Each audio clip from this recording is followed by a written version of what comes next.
Guys, ഞാനിന്ന് നിങ്ങളുമായിട്ട് എൻ്റെ ലൈഫിലുണ്ടായ ഒരു കാര്യം ഷെയർ ചെയ്യാൻ വേണ്ടിയിട്ടാണ്. ഞാൻ എൻ്റെ ലൈഫിൽ നിന്ന് പഠിച്ച ഒരു പാഠം നിങ്ങളുമായിട്ട് ഷെയർ ചെയ്യാൻ വേണ്ടിയിട്ടാണ് കേട്ടോ ഞാൻ ഈ വീഡിയോ ചെയ്യുന്നത്. വേറൊന്നുമല്ല, നമ്മൾ ആർക്കും പൈസ കടം കൊടുക്കരുത്. കാരണം അത് ഫ്രണ്ട്സ് ആയാലും റിലേറ്റീവ്സ് ആയാലും നമ്മൾ ആർക്കും പൈസ കടം കൊടുക്കരുത്. അതെൻ്റെ ജീവിതത്തിൽ നിന്ന് പഠിച്ച പാഠമാണ്. പൈസ കടം കൊടുത്തിട്ട് തിരിച്ച് ചോദിക്കുമ്പോൾ കുറേ ന്യായങ്ങളാണ്.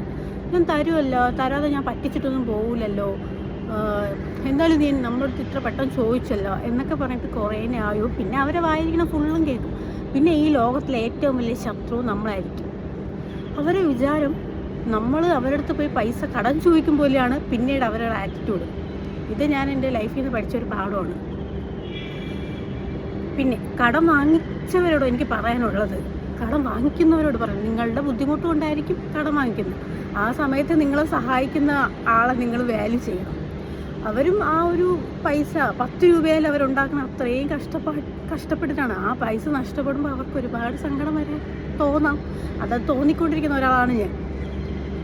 അതുകൊണ്ട് ഗൈസ്, കടം വാങ്ങിച്ചിട്ട് തിരിച്ചു കൊടുക്കാൻ നമുക്ക് പറ്റില്ല എന്ന് ഉറപ്പുണ്ടെങ്കിൽ അത് വാങ്ങിക്കാതിരിക്കുന്നതല്ലേ നല്ലത്. ആ ജോലി ചെയ്ത് ഉണ്ടാക്കുന്ന പൈസ സ്വന്തമായിട്ട് ചിലവാക്കാൻ വേണ്ടിയിട്ടല്ലേ, അത് മറ്റൊരാൾക്ക് കൊടുത്തിട്ട് തിരിച്ചു ചോദിക്കുമ്പോൾ അവരെ വായിരിക്കണ കേൾക്കേ വേണം തിരിച്ചു കൊടുക്കില്ല. അപ്പോൾ എനിക്ക് ഇത് നിങ്ങളോട് ഷെയർ ചെയ്യാൻ തോന്നി. കാരണം ഞാനിപ്പോൾ അത് ഫേസ് ചെയ്തുകൊണ്ടിരിക്കുന്ന ഒരു പ്രോബ്ലമാണ്. പൈസ കടം കൊടുത്തിട്ട് തിരിച്ചു ചോദിക്കുമ്പോൾ ശത്രുവായിട്ട് കാണുന്നതും കളിയാക്കലും ഒരുപാട് ഇപ്പോൾ ഫേസ് ചെയ്യുന്നുണ്ട്. അപ്പോൾ ഇങ്ങനെ ഫേസ് ചെയ്യുന്നവരുണ്ടെങ്കിൽ ഈ വീഡിയോയിൽ കമൻറ്റ് ചെയ്യുക. ഇങ്ങനത്തെ വീഡിയോസ് ഇഷ്ടമാണെങ്കിൽ സബ്സ്ക്രൈബ് ചെയ്യാനും മറക്കല്ലേ.